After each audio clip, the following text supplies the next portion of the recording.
नमस्कार दोस्तों। क्या यूपीएससी सीसेट का कट ऑफ 33% से घटाकर 23% करेगा for the paper which was conducted on 28 May 2023? So guys, हुआ क्या है, कुछ लोगों ने एक पिटिशन फाइल किया है ट्रिब्यूनल में कि क्योंकि सीसेट का पेपर काफी कठिन था और क्योंकि आउट ऑफ सिलेबस भी था, इसलिए लोग उसमें अपने सवाल नहीं कर पाए। इसलिए सीसेट का कट ऑफ हमें कम कर देना चाहिए, 23% से कम करके 23% इसको यूपीएससी को कर देना चाहिए। सो गाइस, आज हम लोग क्या करेंगे? आज हम चार चीजें करेंगे। नंबर वन, कि इस वाले पिटिशन में क्या तीन चार आर्गुमेंट्स लोगों ने उठाए हैं जिसके बेस पे जो एस्पिरेंट्स हैं, जो स्टूडेंट्स हैं, वो क्लेम कर रहे हैं कि नहीं, इस बार कट ऑफ कम हो जाना चाहिए। दूसरा, हम लोग क्या देखेंगे कि इन आर्गुमेंट्स में कितना दम है और हम क्या एक्सपेक्ट कर सकते हैं कि क्या यूपीएससी एक्चुअली कट ऑफ कम करेगा। तीसरा चीज हम लोग देखेंगे कि सीसेट में हुआ क्या है, इस बार जो सीसेट का पेपर हुआ है तो कितना डिफिकल्ट हो गया और क्यों सब लोग इसमें अच्छा स्कोर नहीं पा रहे। एग्जैक्टली यूपीएससी ने इस वाले पेपर में किया क्या। And fourth and last thing जो हम लोग थोड़ा डिस्कस करेंगे कि इस वाली सिचुएशन को देखकर अगले साल के लिए 2024 के लिए हम क्या सीख सकते हैं। So this is the agenda, और आइए गए शुरू करते हैं। So guys, as I told you, हुआ क्या है कि कुछ लोगों ने कैट में एक पिटिशन फाइल किया है कि क्योंकि पेपर काफी टफ था तो इसलिए इसका कट ऑफ कम कर देना चाहिए। ठीक है। सो एक बार देख लेते हैं कि जो ये पिटिशन फाइल किया गया है इसमें लोगों ने क्या इश्यूज उठाए हैं। ठीक है। सो गाइस, ब्रॉडली चार इश्यूज हैं जो मोटा मोटा इस वाले पिटिशन में उठाए गए हैं। नंबर वन क्या है कि कुछ ऐसे टॉपिक से सवाल आए हैं जो कि सिलेबस में है ही नहीं, क्योंकि सिलेबस यूपीएससी ने लिखा 10 तक का था, लेकिन परमुटेशन एंड कॉम्बिनेशन के सवाल भी आए हैं जो कि सिलेबस में था ही नहीं। इसलिए मतलब इस वाले पेपर का कट ऑफ कम होना चाहिए। सिर्फ इतना ही नहीं कि इसके सवाल मतलब आए, दूसरी पॉइंट ये भी है कि इसके 10 से 11 सवाल आए। ठीक है। 10 से 11 क्वेश्चन आए पीएनसी के, इसलिए किसी एक टॉपिक से disproportionately large number of questions भी आ रहे हैं, या नंबर सिस्टम के भी खूब सारे आए। सो पहला पॉइंट क्या है कि आउट ऑफ सिलेबस। दूसरा क्या है कि कुछ टॉपिक से बड़े सारे सवाल आ गए, कुछ से आए नहीं, तो पेपर ये कैसा बनाया है। तीसरा पॉइंट क्या है कि जो डिफिकल्टी लेवल है पेपर का वो काफी हाई है। ठीक है। और अब डिफिकल्टी लेवल के को जस्टिफाई करने के लिए कि हाई या लो, इट्स लाइक सब्जेक्टिव थिंग। इसको जस्टिफाई करने के लिए क्या आर्गुमेंट्स दिए हैं अपनी पिटिशन में लोगों ने, जो मतलब पिटिशन फाइल हुई है, लोगों ने क्या, किसी एक ही आदमी ने किया ये। तो चौथा क्या उन्होंने मतलब उन्होंने पिटिशन में लिखा है कि इस पेपर का जो डिफिकल्टी लेवल है वो आईआईटी और कैट के लेवल का था। तो ये चार आर्गुमेंट है जिनके बेस पे ये लोग कोशिश कर रहे हैं। ठीक है।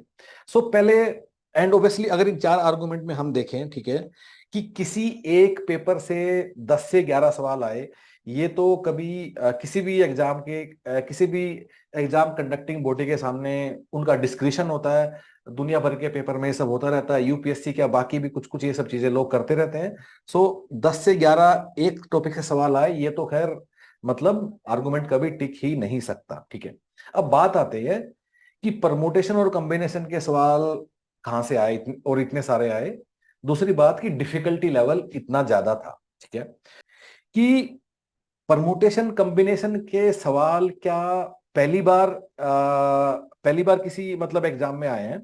सो गाइज, हम लोग क्या करते हैं, हम लोग, आई एम फ्रॉम ह्यूमन पेरिटस, और हम यूपीएससी के डिफरेंट एग्जाम्स के लिए हम न्यूमेरिकल एप्टीट्यूड और रीजनिंग का हम लोग कोचिंग देते हैं। उसमें सी सेट भी आता है, उसमें बाकी admin officer, store officer, ALC, EPFO, incidentally इन सारे एग्जाम्स का जो क्वेश्चन पेपर बनाता है यूपीएससी में, वो ना सेम ही टीम है। ठीक है। तो अब उनका कोचिंग देते हैं तो हम इन सारे सवालों का एनालाइज हम लोग करते रहते हैं। ठीक है। तो इवन अगर आप परमुटेशन कॉम्बिनेशन का टॉपिक भी देखोगे, उससे यूपीएससी के सारे एग्जाम्स में इंक्लूडिंग सी सेट पिछले कई सालों से काफी सारे इसमें सवाल इसके आते रहे हैं परमुटेशन कॉम्बिनेशन के। इनफैक्ट ये जो फाइल आपके सामने अभी खुली हुई है, इसमें यूपीएससी के पिछले 12-13 साल में कोई भी एग्जाम हुआ है, सभी का इसमें क्वेश्चन हम लोगों ने एक एक करके सोल्व किया हुआ है, टॉपिक वाइज बकेट किया हुआ है। तो इसमें अगर मैं परमुटेशन कॉम्बिनेशन पे जाता हूँ तो परमुटेशन कॉम्बिनेशन के 66 सवाल है जो यूपीएससी के 10-12 साल है किसी भी एग्जाम में आए हैं, चाहे वो सीआईएसएफ है या कोई रिक्रूटमेंट एग्जाम है या सी सेट का है। इनफैक्ट सी सेट में ही सिर्फ सी सेट में ही परमुटेशन कॉम्बिनेशन के पिछले सालों में अब तक 40, और ये आपके सामने है, 42 क्वेश्चन यूपीएससी सिविल सर्विसेज का जो सीएसएस एग्जाम है उसमें परमुटेशन कॉम्बिनेशन के आ चुके हैं, और ये आपके सामने ईयर वाइज हम लोगों ने इसको बनाया हुआ है और इसी से हम लोग अपनी क्लास में पढ़ाते भी हैं। सो गाइस, ये जो दोनों अपने आर्गुमेंट हैं, ठीक है, कि परमुटेशन कॉम्बिनेशन से सवाल जो आना, ठीक है, और 10 से 11 सवाल आना, तो ये मतलब ये कोई नई बात नहीं है कि अब की बार परमुटेशन कॉम्बिनेशन सवाल इतना क्यों, अगर परमुटेशन कॉम्बिनेशन तो 11th क्लास का था, ये सब बात है, ठीक है। अगली बात जो इसमें और अगली बात जो पिटिशन में हम लोगों ने की है कि डिफिकल्टी लेवल को हमने बोल दिया कि आईआईटी लेवल का है या कैट लेवल का। क्यों? क्योंकि वही सवाल कभी आईआईटी किसी पेपर में आया है। सो गाइज, अगर आईआईटी के पेपर में सवाल आया है इसका मतलब वो नहीं है कि वो सवाल हमारे लेवल का नहीं है या फिर डिफिकल्ट हो गया है वो, ठीक है। अगेन, ये लॉजिकल रीजनिंग की बात, आप लोग खुद समझदार हो। जस्ट बिकॉज एक सवाल किसी एक ऐसे पेपर में आया which is known to be tough, इसका मतलब ये नहीं है कि उसके सारे सवाल ही टफ होते हैं, ठीक है। और जहां तक कैट की बात है, कैट का भी आर्गुमेंट इस पिटिशन में दिया गया है। So guys, there is absolutely no reason कि यूपीएससी सी सेट का पेपर का लेवल कैट के लेवल से कम होना चाहिए। कैट कैट के लिए भी एक्सपेक्टेड यही है कि 10वीं तक का मैथ्स वो लोग पढ़ेंगे। काफी लोग हैं जो 11th-12th में मैथ्स नहीं पढ़ते हैं, वो लोग कैट का एग्जाम निकाल के एमबीए करते हैं आईएम से, और कॉर्पोरेट में वो लोग अपना काम करते हैं, ठीक है। तो उन सभी लोगों ने 10th तक का ही मैथ्स पढ़ा होता है। सो गाइस, कहने का मतलब है कि इसमें, और इस पिटिशन को मैंने ध्यान से पढ़ा है, ठीक है, इस पिटिशन में ऐसा कुछ भी नहीं है कि ये 10 मिनट भी कभी टिकेगा। और हमारा ऐसा मानना है कि इससे मतलब यूपीएससी इस पिटिशन से कभी टस से मस भी नहीं होगा, ठीक है। और अब बात करते हैं कि क्या एक्चुअली ऐसा हुआ है कि अब की बार पेपर में जो डिफिकल्टी लेवल है उसमें मतलब हुआ क्या है, उसमें ऐसा क्या, क्यों इतना उसमें वो हो गया है, ठीक है। सो गाइस, अगर इस बार का हम लोग पेपर देखें, ठीक है, इस बार के पेपर में जो पेपर 2 है उसमें देयर वर 80 क्वेश्चंस, ठीक है, देयर वर 80 क्वेश्चंस, ठीक है। Now out of these 80 questions, दे अपने जो न्यूमेरिकल एप्टीट्यूड और रीजनिंग वाला है उसके 53 क्वेश्चंस थे, न्यूमेरिकल एबिलिटी और रीजनिंग के, ठीक है। और जो बाकी 27 सवाल थे वो थे अपने कॉम्प्रिहेंशन या जिसको हम लोग अंग्रेजी बोलते हैं, ठीक है। अब जो ये 53 सवाल है, और मैं आपको दिखाऊंगा भी, इसमें भी अगर हम एक एक करके देखेंगे 53 क्वेश्चन, अगर हम एक एक करके भी इसमें देखेंगे, ठीक है, 53 में से 30 सवाल तो ऐसे हैं जो पिछले सालों के यूपीएससी के पेपर से रिपीट हुए हैं, और मैं आपको दिखाऊंगा। हालांकि माइंड इट, रिपीट का मतलब सेम सवाल नहीं है, रिपीट का मतलब है सिमिलर सवाल, कि अगर हमने वो सवाल अच्छे से कर लिया होता जो पहली बार था तो अब ये सवाल रोक होने से कोई रोक ही नहीं सकता था, और आपको एक एक करके वो सवाल दिखाऊंगा भी, ठीक है। उसके बाद हम लोगों ने एक छोटा सा ये वाली एनालिसिस भी किया कि इस 53 में से कितने सवाल हैं जो एक एवरेज आदमी से हो जाने चाहिए थे और कितने सवाल हैं जो एक एवरेज आदमी से नहीं होने चाहिए थे, ठीक है। सो गाइस, 53 सवालों में से 35 से 36 क्वेश्चन ऐसे हैं कि जो अगर किसी ने एवरेज भी तैयारी किया है अब वो उसका वो सवाल हो जाना चाहिए था। अब नाउ यू माइट से कि it can vary from paper to paper, कि भाई sorry, it can vary from person to person. कुछ लोग बोलते हैं कि ठीक है, आपने तो आराम से बोल दिया कि भाई 35-36 को आराम से हो जाने चाहिए थे। तो 35-36 हम लोग ये नहीं बोल रहे हैं कि इनफैक्ट इजी वर्ड नहीं लिखना चाहिए, 35-36 को मैं लिखूंगा कि डुएबल है। अब डुएबल का मतलब क्या है? डुएबल का मतलब ये है, 35-36 क्या है इसको डिफाइन करना जरूरी है। डुएबल का मतलब ये है, अगर हमने पिछले सालों में यूपीएससी के जितने पेपर्स में सवाल आए हैं जो कि अप्रोक्सीमेटली 2000 के करीब है, ठीक है, अगर हम उन 2000 सवालों को, और आप मैथ्स पैरेटस की वेबसाइट पर जाके देख सकते हो 2000 सवाल वो कहां से लिए गए हैं, अगर हम उन 2000 सवालों को अच्छे से कर लेते तो 35 से 36 सवाल तो हमारे होने ही थे और विद इन टाइम होने थे, ठीक है। अब बचे कितने गाइज? अब जो इसमें हमारे बचे, ठीक है, अब जो हमारे बचे इसमें अप्रोक्सीमेटली 17-18 सवाल ऐसे थे जो कि नोट डुएबल थे, नोट डुएबल थे 17-18। और मैं आपको दिखाने वाला हूं कौन कौन से हैं। अब ये 17-18 नोट डुएबल में क्या क्या आते हैं, इसमें टफ भी है और वो वाला सवाल भी हमने नोट डुएबल में रखा है, जो कि आसान तो था पर उसको करने के लिए मे बी 6 मिनट चाहिए था, उसको भी हमने नॉन डुएबल में रख लिया। या फिर कोई ऐसा सवाल जो हो तो सकता है पर एग्जाम के स्ट्रेसफुल माहौल में मैं उतना सोच नहीं पाऊंगा, उसको भी मैंने नॉन डुएबल में मैंने उसको रख लिया। सो गाइस, हम क्या कहने की कोशिश कर रहे हैं कि जो 53 सवाल हैं न्यूमेरिकल एप्टीट्यूड रीजनिंग के, उसमें से 35-36 सवाल तो आराम से डुएबल थे अगर किसी ने पिछले सालों के सवाल समझ के किए होते, कॉन्सेप्चुअली समझ के किए होते हैं। And I come to that कि कॉन्सेप्चुअली समझने क्या मतलब है। और 30 सवाल तो अप्रोक्सीमेटली ऐसे हैं जो पिछले सालों के सवाल से सिमिलरली रिपीट हो रहा है, बिल्कुल सेम सवाल नहीं आ गया है, जो उसका सिमिलर है। कुछ सवाल सेम भी आए बाय द वे, वो भी हम आपको दिखाएंगे, ठीक है, जो कि उससे रिपीट हो गया है। सो गाइज, ऐसा नहीं है कि कुछ विशेष हो गया। सो गाइज, अब अगर अगर मैं इस बात को पिछले सालों से कंपेयर करूं, सो अब की बार मैंने लिखा है कि 17 से 18 सवाल नॉट डुएबल थे। अब सी सेट का पेपर 2014, 15, 16 उनमें तो काफी आसान ही था, लेकिन 2018, 19, 20, 21, 22 इन सारे सालों में क्या हुआ, जब डिफिकल्टी लेवल सी सेट का बढ़ गया है, तो इसमें 10 से 12 सवाल तो उनमें भी नॉट डुएबल थे। सो सिर्फ चेंज इतना हुआ है कि 53 में से, या 50-55 जो हर बार आते हैं न्यूमेरिकल एप्टीट्यूड रीजनिंग के, उसमें जो 10 से 12 नॉट डुएबल थे, वो नंबर अभी बढ़ के 17 से 18 हो गया है। This is the only change which has happened. And guys, again हमने क्योंकि हम इसका कोचिंग देते हैं, हमने एक एक सवाल को अपने हाथ से किया हुआ है, एक एक सवाल को कैटेगराइज किया हुआ है, और उसके बाद ही हम आपको ये आपका पूरा एनालिसिस हम आपको बता रहे हैं। सो गाइस, अब मैं उस चीज पे आता हूं कि हमने आपको कैसे बोल दिया कि ये 30 सवाल तो ऑलमोस्ट रिपीट है जो पिछले सालों से आ रहे हैं, और फिर वो भी बताऊंगा मैं कि अगर रिपीट है तो फिर क्यों नहीं कर पाए, ऐसे गड़बड़ क्या है, हम लोगों ने क्या गड़बड़ किया, हम लोगों ने ऐसा क्या पढ़ाई में गड़बड़ किया, कहाँ हमारे पढ़ाई करने के तरीके में कमी थी कि इतना सारा रिपीट कर रहा हो फिर भी हमसे सवाल नहीं बन पा रहा है। Will come to that as well, ठीक है। सो पहले मैं आपको दिखा देता हूं जो रिपीट वाले सवाल हैं और उनका मतलब, उनको दिखाने का हमारा ऑब्जेक्टिव क्या है, ठीक है। सो गाइस, अब जैसे ये वाला सवाल है, अगर किसी ने यूपीएससी सीएसडी का 2017 यूपीएससी मैनेजर सीएसडी का जो रिक्रूटमेंट एग्जाम है, उसका 17 वाला ये वाला सवाल क्या होता है, तो आराम से ये हो जाता है, ठीक है।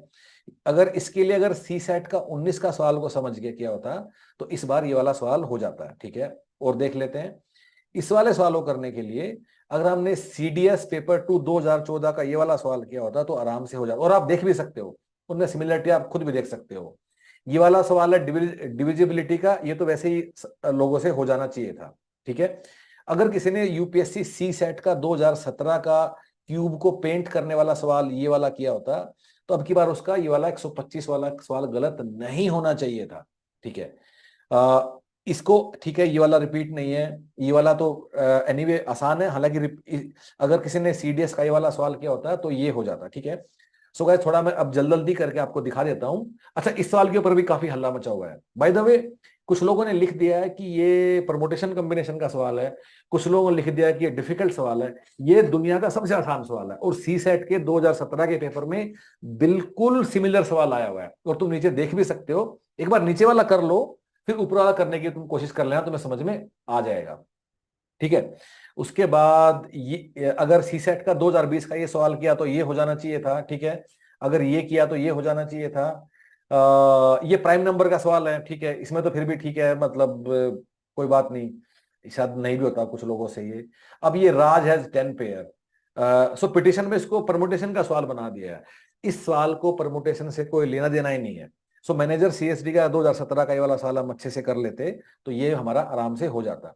ये वाला सवाल अगर ये कर लेते तो ये भी आराम से हमारा हो जाना चाहिए था, जिसको हम परमुटेशन कॉम्बिनेशन का सवाल बोल रहे हैं, जो कि इट इज नथिंग बट कि जो लीनियर इक्वेशन है, 3 वेरिएबल है, उसमें हमें ऑप्शन लेके इसको करना था। अब ये देखो, लेटर एनवलप में जाने वाला सवाल यूपीएससी एडमिन ऑफिसर बीआरओ में 2019 में बिल्कुल सेम सवाल आया हुआ है। फर्क कितना है, उस वाले सवाल में था कि 4 आइडेंटिटी कार्ड 4 लोगों को देना, अब की बार सवाल में आया कि 4 लेटर 4 एनवलप में डालना। सो इसका हम एक डिटेल वीडियो भी बाद में करेंगे। आप देख सकते हो कि कैसे अगर तुम पिछले वाला सवाल कर लेते तो ये आराम से तुम्हारा अब की बार भी ये वाला सवाल तुम्हारा आराम से हो जाता। सो एज वंस अगेन, आप कुछ लोग इस वीडियो को थोड़ा स्लो करके देख सकते हो बाद में कि किस किस सवाल पे हमने बोला है कि बाय द वे, अगर यूपीएससी सी सेट में किसी ने ये वाला सवाल ठीक कर दिया था तो ये वाला गलत होने का कोई मतलब नहीं था अब की बार, ठीक है। ऑफ कोर्स समझ के करना, अब समझ के करना न समझ के करने में क्या फर्क है वो भी मैं आपको अभी बताता हूं। अच्छा, ये सीडीएस का सवाल आया था ये 2015 में, अगर हम इसको समझ लेते तो रिमाइंडर वाला डिवाइडेड बाय 6 भी आराम से हमारा हो जाना चाहिए था, ठीक है। सो गाइज, इसको मैं आगे बढ़ाता हूँ एक एक करके, इसको आप बाद में वीडियो को पॉज करके देख लीजिएगा कि जिस जिस सवाल पे हमने क्लेम किया है कि वो हो जाना चाहिए था, ठीक है। अगर ये हमने किया था सी सेट 2022 का ये सवाल अच्छे से किया था तो ये वाला भी सवाल अपना आराम से हो जाना चाहिए था, 78 ग्राम ऑफ कॉइन्स वाला, ठीक है। सो सो गाइज, ये तो हमने पूरा पेपर ही एक एक करके देख लिया और मैंने आपको ये दिखाने की कोशिश की कि कैसे कितने सवाल रिपीट हो रहे हैं और कितने, ठीक है। आप इसमें ना, और इसमें हमने एक एक करके वो सवाल भी निकाल दिए जिसको मैं टफ करके बोल रहा हूं, ठीक है। ये भी जल्दी करके करके दिखाता हूं आपको। ये टफ है, ठीक है, इसके बाद ये टफ, फिर उसके बाद इसका बाद में डिटेल वीडियो बनाएंगे। सो टफ वाले भी जो 17-18 सवाल हैं, और टफ से मेरा मतलब क्या है, इसको हमने टफ में रखा, देखिए ये इस वाले सवाल को। टफ से मेरा मतलब है कि शायद एग्जाम टाइम में एक नॉर्मल आदमी नहीं सोच पाता, लेकिन जिसको टफ नहीं लिखा है, जिसको टफ नहीं लिखा है उसको अगर गलत किया तो फिर हमें अपने अंदर ही झांकना होगा, न कि यूपीएससी की को हमें दोष देना होगा। अब गाइस, इस बात पे आते हैं कि ठीक है कि करना क्या था फिर, क्या कहाँ हमारी प्रिपरेशन में क्या हमसे चूक हुआ है, क्या हमें करना चाहिए था, कि हुआ क्या है। सो गाइस, और ये काफी, तो बार बार हम लोग क्या बोल रहे हैं कि देखिए कि आप अगर सी सेट का तैयारी करना है तो आप ये 2000 सवाल कर लो। अभी 2000 सवाल कौन से हैं? ये 2000 सवाल हमने नहीं बनाए हैं, ये 2000 सवाल आपको मैं लिस्ट में बना बना देता हूं मैं आपको, ठीक है। पिछले सी सेट के सारे सवाल 2011 से, ठीक है। उसके बाद सीआईएसएफ के सारे सवाल, सीएपीएफ के सारे सवाल, उसके बाद ये जो यूपीएससी के रिक्रूटमेंट एग्जाम होते हैं जैसे कि एएलसी, एपीएफसी, ईपीएफओ, और admin officer, store officer, CSD manager, deputy director, इनको हम रिक्रूटमेंट एग्जाम बोलते हैं, इनके सारे सवाल। उसके अलावा सीडीएस के सारे सवाल, लेकिन कुछ छोड़ के, जैसे कि सीडीएस में अपना ट्रिग्नोमेट्री और कोऑर्डिनेट ज्योमेट्री वगैरह भी आता है, लोगरिथम भी आता है, वो तुम्हें नहीं करना है। लेकिन जो टॉपिक कॉमन है, जैसे कि अगर सीडीएस में तुम्हारा टाइम स्पीड एंड डिस्टेंस आता है तो फिर वो उसके सारे सवाल करने, ऐसा नहीं है कि सीडीएस में डिफिकल्टी लेवल ज्यादा है, डिफिकल्टी लेवल सेम है, सिर्फ सीडीएस में कुछ एडिशनल टॉपिक्स है, उनको छोड़ देना है। सो अगर आप पिछले 10-12 साल के इनके सारे सवाल देखोगे ना, तो ये बनेंगे अप्रोक्सीमेटली 2000 सवाल, ठीक है। और ये 2000 सवाल ही आपको करने हैं अगर आपको सी सेट निकालना है, ठीक है। लेकिन लेकिन लेकिन लेकिन अब 2000 को सिर्फ करना काफी नहीं होगा। करने का मतलब क्या है? सो गाइज, हम जो हमारा पढ़ाई करने का तरीका है उसको भी हमें एक बार देखना होगा। हम लोग क्या करते हैं, यूजुअली सवाल उठाया, आंसर निकाला। यूजुअली तो हम आजकल क्लास में ही पढ़ते हैं। सो यूजुअली हम लोग क्या करते हैं कि टीचर ही सवाल निकाल रहा है, बस हम उसको देख रहे हैं और देख के गैस करने की कोशिश कर रहे हैं। आइडियली क्या होना चाहिए, हमारा सिर्फ आधे घंटे का कोचिंग होना चाहिए, उसके बाद खुद बैठ के हमें 5 घंटे सवाल लगाना चाहिए, न कि टीचर तुम्हारे लिए कर रहा है। जब तक खुद नहीं निकालोगे तब तक तो उस स्टेज पे आ ही नहीं सकते। तो लेकिन जब टीचर भी निकाल रहा है ना, या खुद भी तुम लोग कर रहे हो, हमें चीजों को ना कॉन्सेप्चुअली समझना है। अब कॉन्सेप्चुअली कैसे समझना है इसको, बजाय कि मैं आपको मोटा मोटा ज्ञान दे के चला जाऊं, ये तो हमें एक बार अच्छे से इसकी बात करना ही होगा, ठीक है। और एंड अगेन, ये मैं इसी सेट को बेस पे नहीं, मैं मतलब बोल रहा हूं, पिछले हम पिछले 7-8 साल से हम डिफरेंट यूपीएससी एग्जाम्स के लिए इंक्लूडिंग सी सेट हम लोग कोचिंग दे रहे हैं, ठीक है। हम देख रहे हैं कि कैसे पेपर धीरे धीरे कॉन्सेप्चुअली बदलता जा रहा है, ठीक है। अब मैं आपको एक एग्जांपल देके बताता हूं। जैसे कि मान लो एक ट्रेन है जो कि दिल्ली से चली, एक ट्रेन है जो कि बॉम्बे से चली, ठीक है। दोनों चली, ठीक है। अब पहली ट्रेन जब दिल्ली से जो चलती है, इसकी स्पीड है may be x kilometre per hour, और जो बॉम्बे से चली उसकी स्पीड है y km/h, ठीक है। और दिल्ली बॉम्बे का डिस्टेंस है may be this is d, ठीक है। अब हमें सवाल क्या दिया है कि ये दोनों मान लो किसी भी टाइम पे 2 बजे चली, और सवाल में हमसे उसने पूछा कि बताओ ये दोनों ट्रेन कितने बजे मिलेंगी। अब गाइज हम लोग क्या करते हैं, एंड इस एग्जाम्पल को ना समझने की कोशिश करना है, इस एग्जाम्पल से जो बात है वो उसको समझने की कोशिश। हम लोग जिस तरीके से पढ़ाई करते हैं, हम लोग क्या करते हैं, हमारा पहला इंटेंट होता है कि इसके लिए कौन सा फॉर्मूला लगेगा। सबसे पहले हम फॉर्मूला ढूंढने की कोशिश करते हैं, ठीक है। सो तुम्हें कोई टीचर बता देगा दो ट्रेन अगर यहां से जा रही हैं, या किसी किताब में लिखा होगा, तो उनका टाइम तुम निकाल सकते हो d/x+y। और हम उस फॉर्मूले को याद करने की कोशिश करते हैं, न कि ये समझने की कि रिलेटिव स्पीड है, दो ट्रेन है, अपोजिट डायरेक्शन में है, तो वेलोसिटी विल गेट एडेड, और उन सब चीजों को समझने की बजाय हम इस फॉर्मूले को याद कर लेते हैं, d/x+y टाइम निकाल लेते हैं, ठीक है। अब यूपीएससी क्या करता है, अब यूपीएससी क्या शरारत करेगा। यूपीएससी मान लो ये बोलते हैं कि जो बॉम्बे से ट्रेन चली वो पहले 1 घंटा तो चली वाई की स्पीड से, उसके बाद उसका स्पीड हो गया y+10, उसके बाद उसका स्पीड हो गया y+20, 1 घंटे बाद फिर 30। अब बताओ कितने बजे मिलेंगी। और जैसे यूपीएससी ने ये किया, तुम्हारा फॉर्मूला फेल। या फिर यूपीएससी ऐसे बोल देती है कि जो ट्रेन दिल्ली से चली उसे रास्ते में आगरा पे उसके इंजन में पानी भरवाना था, पानी तेल जो भी था, और आधा घंटा रुकना पड़ा। अब बताओ कब मिलेगी, फॉर्मूला फेल। या यूपीएससी क्या बोल देगा कि दोनों ने अपना अपना टाइम देखा था, किसी की घड़ी 10 मिनट आगे थी और ये थी, अब बताओ कितने बजे मिलेंगी, हमारा फॉर्मूला फेल। सो गाइस हो क्या रहा है कि जैसे ही सवाल में हल्का सा वेरिएशन हुआ, हमारा फॉर्मूला फेल।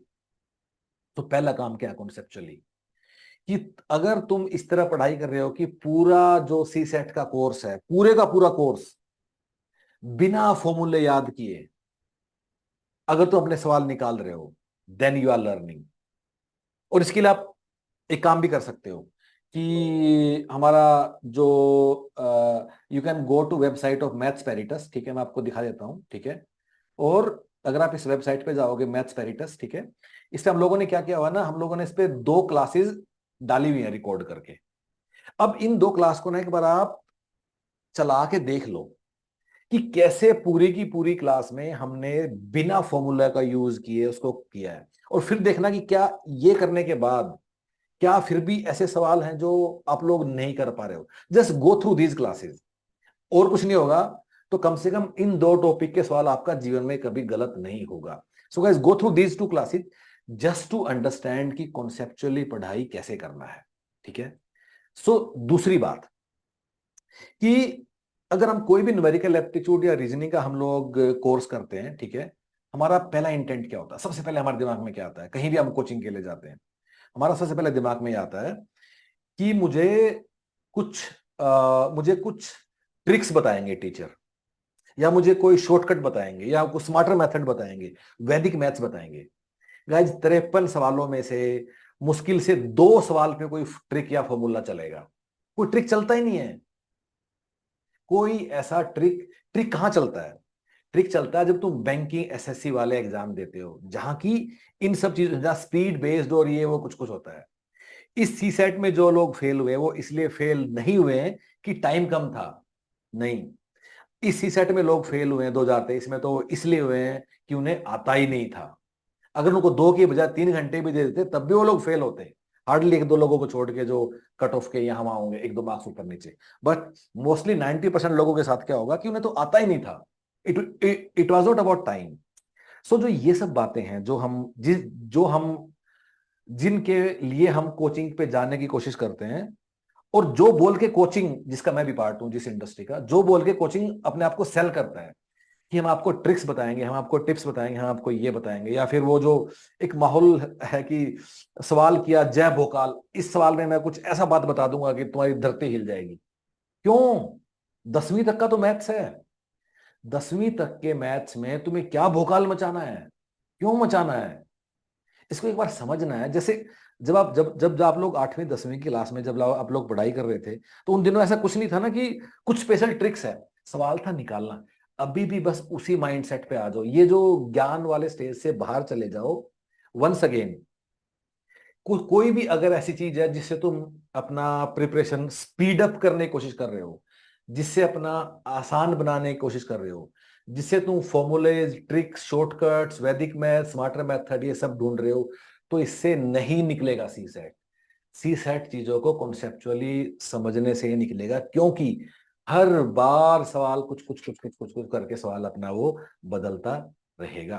और मैं आपको इसका एक और एग्जांपल दे सकता हूं इसी बात को समझाने के लिए, शायद उससे आप लोगों को और भी मेरी बात समझ में आएगी, कि कॉन्सेप्चुअल अंडरस्टैंडिंग को करने के लिए। ठीक है, अब की बार जैसे एक ये वाला सवाल आया है, ठीक है, and let me go there, सवाल को मैं एक बार देख लेता हूं। हाँ देखो, ये वाला सवाल अब की बार आया कि ग्रेटेस्ट वैल्यू, हमें इस वाले सवाल को निकलना था। And now I will relate to the story, ठीक है। सो इसमें इसकी वैल्यू कब, इन दो नंबर की प्रोडक्ट कब ग्रेटेस्ट होगा, जब p plus Q is equal to R plus S होगा। इसमें इस कॉन्सेप्ट की जरूरत है समझने को, ठीक है। अब ये सवाल जो सी सेट 2016 में आया, अगर हमने अच्छे से किया होता, इस सवाल में क्या पूछा था, एक फील्ड है जिसकी लेंथ और ब्रेड्थ x1 x2 है, और x1 प्लस x2 दोनों मिला के 40 है, पूछा था इसका एरिया मैक्सिमाइज कब होगा। सो गाइस देखो, बिल्कुल सेम है, यहां भी p प्लस क्यू और r प्लस वेल का हमें टोटल वैल्यू पता है, 9 8 7 6, और मैक्सिमम कब होगा। सो अगर दो नंबर का सम सेम है, तो वो उनका प्रोडक्ट मैक्सिमम कब होता है, जबकि वो दोनों इक्वल होते हैं। अब ये वाली बात हम 2016 के सी सेट के पेपर को अच्छे समझ करते तो हम उस दिन समझ जाते, और ये वाला सवाल अब की बार हो जाना चाहिए था आराम से, अगर हम उस वाली बात को बाय द वे इसका हमने टफ की कैटेगरी में रखा है, फिर भी ये वाला सवाल अगर 2016 में समझ लेते तो ये वाला सवाल हो जाना। हालांकि 2016 वाला सवाल मैन्युरेशन का है, ये वाला नंबर सिस्टम का है, लेकिन कैसे चीजें रिलेट हो और कैसे कॉन्सेप्चुअली हमें समझना है, मैं इस वाली बात को आप लोगों को समझाने की कोशिश कर रहा हूं। सो गाइज, जो सी सेट का गेम है वो बैंकिंग एसएससी वाला नहीं है। बैंकिंग एसएससी वाली दुनिया से बाहर आना होगा, shortcut, smarter method, tricks, form, इन सब से फॉर्मूला से बाहर आना होगा, हमें चीजों को समझ के करना होगा, ठीक है। नाउ अगली चीज कि नेक्स्ट थिंग, अगली चीज क्या, कि अब बात पे आते हैं कि फाइनली कि हमें तीन चार चीजें हमें जो अपना करना क्या है, ठीक है। सो गाइज, सबसे पहली बात, end of course I told you कि इस वाले पिटिशन से कुछ ज्यादा एक्सपेक्ट मत करना, ये सिर्फ हल्ला है, और अगर नहीं निकल रहा है अभी भी, अगर हड्डियों में दम है, तो अगले साल का तैयारी करना शुरू कर दो। ओके, तो अब मैं तीन चार चीजें समराइज करता हूं कि सी सेट की तैयारी के लिए अगले साल करना क्या है, ठीक है। सबसे पहले वाली बात, ये जो एग्जाम्स के हम लोगों ने नाम लिखे हैं, और मैंने उसको शायद रब कर दिया, हाँ, जो मैंने अभी लिखे थे एग्जाम्स के नाम, उनके 2000 सवाल करने हैं।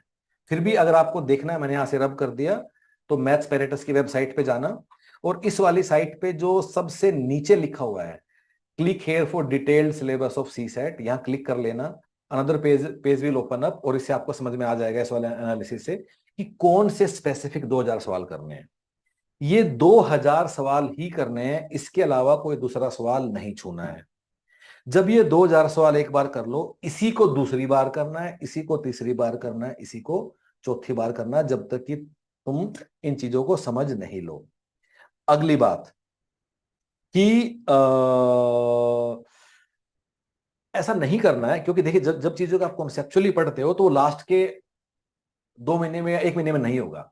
स्लोली स्लोली सी सेट को जीएस पेपर 1 के साथ ही लेके जाना है। मतलब हर हफ्ते 4-5 घंटे सी सेट के लिए लगाना शुरू करो। चार, मैं भी एक दिन भी लगा सकते हो 4-5 के। अब तो काफी लोग फेल हो रहे हैं, ठीक है।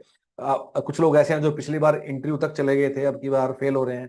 एक हमारे मित्र हैं जो इंडियन इंजीनियरिंग सर्विसेज में सेलेक्टेड है, और आईआईटी जेई निकाल के अच्छे इंजीनियरिंग कॉलेज में दाखिला किया है, और वो अब की बार सी सेट में फेल हो गए हैं।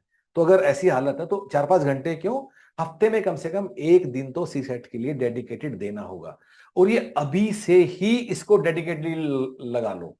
सो बजाय कि आप लोग बाद में 2 महीने अलग, कि मैं जीएस वन करता रहूं, और बाद में 2 महीने में कर लूं, क्योंकि 2 महीने में दिमाग और बुद्धि कॉन्सेप्चुअली समझ के इतना ग्रहण कर ही नहीं पाएगी।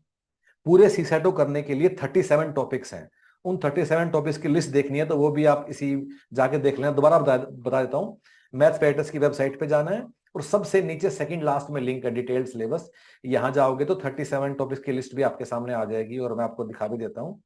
और let me show you guys that list. So यहाँ लिस्ट है वो। सो मैथ पैटर्न की वेबसाइट पे मैं गया, ठीक है। वेबसाइट जाने के बाद बिल्कुल नीचे में आ गया, और यहाँ लिखा हुआ है click here for detailed syllabus. और जैसे जैसे खोलोगे तो ये 37 टॉपिक्स की लिस्ट आपको यहाँ दिखाई दे जाएगी, बाउंड्री ऑफ सिलेबस। इसको आप एक बार देख लीजिए और यहाँ से आप बना लीजिए, ठीक है। तो इस तरह स्लोली स्लोली करके आप अपना पूरा हर हफ्ते कम से कम एक दिन लगाओ। अगर गणित में ज्यादा प्रॉब्लम है तो थोड़ा ज्यादा पढ़ाई करो, और देख के कि कौन किस डिफिकल्टी। अगर थोड़ा अच्छा कैट वैट ये सब तैयारी किए हो तो मे भी आधा दिन भी काफी होगा, depending upon where do stand. सभी को अपना पता होता है कि मैं कहाँ स्टैंड करता हूं, ठीक है। अगली बात गाइज कि जब भी कोई सवाल करो उसको करने के बाद, क्योंकि 2000 सवाल लिमिटेड सवाल हैं, तो ये कोशिश नहीं करना है कि इन 2000 सवालों को तुम कि सिर्फ सोल्व करके इनके आंसर निकाल दो। नहीं, अगर तुमने एक सवाल को बिना समझे आंसर निकाल दिया तो वो सवाल तुम्हारे लिए वेस्ट हो गया। Please please understand, questions will not repeat, concepts will repeat. तो हर एक सवाल को करने के बाद 1 मिनट के लिए पॉज देना है। 2000 बड़े लिमिटेड सवाल हैं, कम सवाल हैं, हर एक सवाल कीमती है, उसका वैल्यू अपने अंदर बैठाना है, तब हमें आगे बढ़ना है, ठीक है। अगली चीज की यस वेरी इंपॉर्टेंट, इस वाली चीज को छोड़ देना है कि 3 चीजों को छोड़ देना है। नंबर 1 क्या, ये ढूंढने की कोशिश की कौन सा सवाल ज्यादा इंपॉर्टेंट है, कौन सा कम इंपॉर्टेंट है, किससे ज्यादा सवाल आते हैं, किससे कम आते हैं। तुमने अब की बार देख भी लिया नंबर सिस्टम के 12-15 सवाल हैं, तो ये तो कभी नहीं चलेगा अब कि ये किससे कम है किससे ज्यादा आते हैं। इसके लिए पहले खुद को ये बात अपने अंदर बैठाना है। दूसरी बात कि कई बार कोचिंग वाले लोग भी, जिसका मैं भी पार्ट हूं, वो भी अब कोचिंग वाले कुछ तो ज्ञान देगा वो, तभी तो गुरु बनेगा वो। अब वो ज्ञान देने में वो ऐसी मतलब विदाउट एनी बेसिस बात भी वो लोग करते हैं कि ये इंपॉर्टेंट है, वो ज्ञान देने की कोशिश करते हैं। सो ये ज्ञान लेना ही नहीं है। तीसरी बात, और इसको थोड़ा कुछ लोगों को अच्छा नहीं लगेगा, जो टॉपर लोग हैं वो भी ऐसा ज्ञान देने की कोशिश करते हैं कि सी सेट निकालने के लिए मिक्सचर एलिगेशन का सवाल तो आता ही है, उसके लिए ऐसे कर लो वैसे, क्योंकि एक बार पास हो जाने के बाद ज्ञान देना बड़ा ही आसान होता है। बट ट्रूथ गाइज कुछ और होती है। ट्रूथ में भी ये है कि शायद उसने कभी अच्छे से कभी पढ़ाई किया होगा, शायद उसने 8वीं क्लास में उसने बेटर पढ़ाई किया होगा बजाय कि आपने जैसा 8वीं क्लास में किया। So do not try to compare. तुम्हें 8वीं 9वीं 10वीं का मैथ्स करने के लिए किसी के ज्ञान की जरूरत नहीं है। 8वीं 9वीं 10वीं का मैथ्स क्योंकि बच्चे 12-15 साल की उम्र में कर रहे हैं, यहाँ एवरेज एज 22 25 28 जो भी आप लोगों की, तो आप लोग ज्ञान नहीं चाहिए सी सेट के लिए, ना कोई ट्रिक चाहिए। बस एक एक करके 2000 सवाल तुम लोग करते चले जाओ, ठीक है। फाइनली गाइज, अच्छा हम लोग एट एट मैथ्स पेरिटस हम लोग we are starting the next batch of CSAT from 10th of July. हम लोग क्या करते हैं, हम लोग सिर्फ पढ़ाते हैं, उसमें कोई ज्ञान नहीं है, कोई फालतू भोकाल नहीं है, कोई जय महाकाल नहीं आएंगे, ठीक है। कोई तुम्हें ट्रिक्स नहीं, कोई नहीं, बट कॉन्सेप्चुअली हम तुम्हें समझा देंगे, और हम तुम्हारा लेवल वहां लेके चले जाएंगे कि सी सेट काफी आराम से तुम कंफर्टेबली पास कर लोगे, और जीवन भर के लिए मैथ्स भी सीख जाओगे। कल को अपने बच्चों को भी थोड़ा मैथ्स पढ़ा पाओगे, ठीक है। अच्छा, ये समझने के लिए कि हम जिस तरीके से आपको पढ़ाते हैं, अगर आपको वो स्टाइल पसंद है, सूट करता है नहीं करता है, तो मैथ्स पैटर्स की वेबसाइट पे जाके सबसे नीचे यहाँ 2 क्लासेस लगी हुई हैं, तो 1-2 क्लासेस को चला के आप देख भी लो कि कितना आप इसमें कंफर्टेबल हो या नहीं हो। So guys I want to wind up, so before I go, इस पिटिशन को भूल जाओ, अगले साल के लिए मेहनत करो। ऐसा कुछ यूपीएससी ने बदलाव नहीं कर दिया है, ये सारे सवाल पिछले सालों से आते रहे हैं, इसमें कुछ भी नया नहीं है। And all the best guys, all the best.